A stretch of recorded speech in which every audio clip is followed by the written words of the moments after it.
Hey there guys, Aurum Roofing here once again with another roofing how-to video. Today we are showing you how to remove a satellite dish off your roof along with replacing the shingles around the area. And as always, in the description below you will find all the steps for you to use as a reference and help make this project as easy as possible. With all that being said, let's go ahead and get started. Number 1, remove the satellite base. Here's an image of the base and what you can expect. Normally there are 4 to 6 hex bolts, and most of the time they are either one of two sizes, a 7/16 or a 1/2 inch size.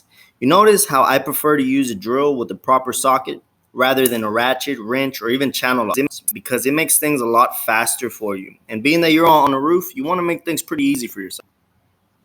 Once you remove the bolts, simply grab some wire cutters and cut the cable. Throw the dish off of the roof onto a safe location just because it's one less thing on the roof that's going to be fighting gravity.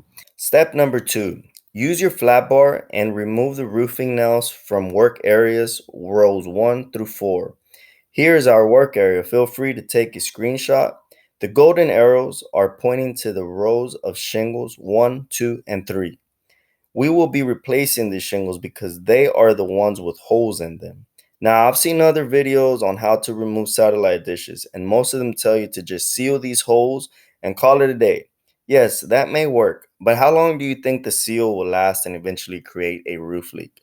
Like I told you in the beginning of this video, we are showing you how to do this job the right way by actually replacing the shingles, giving you a permanent solution as opposed to only having to depend on a seal. Getting back to the image, row number 4 is the row you have to take your time on and try not to damage. This row we will reuse. Use your flat bar and carefully pull out the roofing nails. There should only be 4 to 6 nails on this row. Make sure you get them all because it makes the next steps a lot easier for you. And all right, my inspiring soon to be professional roofers. Step number 3. Now that we have removed the nails from rows number 4, the white arrows, it's time to actually start removing the damaged shingles. What you see me doing here is I'm actually cutting each tab from rows 1, 2, and 3 straight down, forming a perfect square shape. And the reason why I'm cutting these tabs off is because I want to be able to get only the needed shingles out, like what you see me doing, and not have to replace more than what I have to. You want to only replace the needed shingles when you make these cuts. Again, if you see any nails in your way, go ahead and pull them out with your flat bar. It makes things a lot easier for you. And don't worry about the nails. In the next step, we will be reinstalling them anyways. You might also notice me hammering down the nails that were left behind from the old shingles. I do this because I want to have a smooth flat decking to now our new shingles too. Also, if the starter shingle is still good without any bolt holes like it is here, it's perfectly okay to reuse it.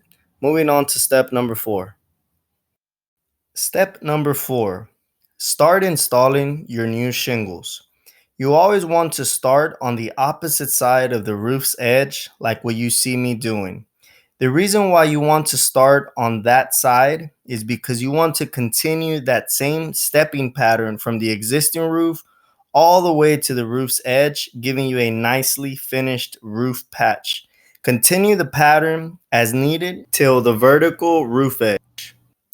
Use your 1.25" roofing nails and install 4 nails per shingle on all your new shingles, and reinstall all the nails that you pulled out from your work area rows 1 through 4.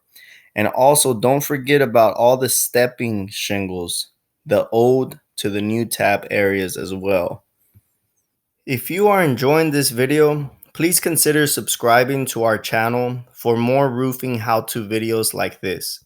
We upload on a bi-weekly basis, showing you how-to roofing videos and roofing information, helping you save money along the way.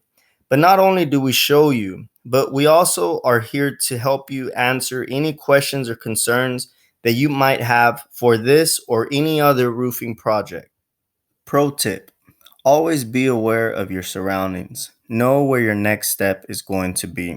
This project is a bit dangerous, I would say. because of the simple fact that you are constantly working on the roof's edge. So you always want to take your time, know where your next step is going to be. Step number 5, use your preferred roof seal. For asphalt shingles, I would recommend you use a normal plastic roof cement. Focus more on the areas where the existing shingles connect to the new shingles, and make sure to seal all the old nail holes on the shingles that were pulled out from row number 4, and the stepping shingle nail holes too. The reason why it's very important to reseal the work area, it's not to only prevent roof leaks, but it's to keep the shingles from blowing off in the next windstorm. Well, there you have it, guys. Following these 5 steps will get your satellite dish removed off your roof and save you from calling a roofer, eventually saving you money. Thank you guys for watching, and if there's any questions or comments you guys have, please feel free to drop them below in the comment section. We will reply to them as we get them. Thank you guys again, and see you guys on the next one.